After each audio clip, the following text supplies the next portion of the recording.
কাফির বেঈমানের এবার আমার নবীর দরবারে এসে ডাক দিয়া বলে, ও মুহাম্মদ,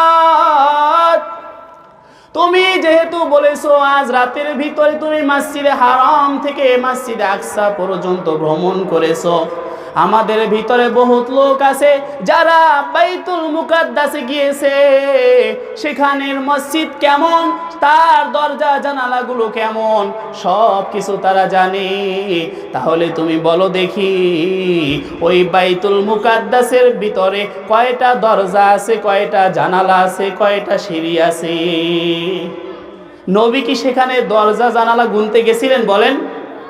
নবী তো সেখানে দরজা জানালা সিঁড়ি কয়টা এটা গোনার জন্য যায় নাই।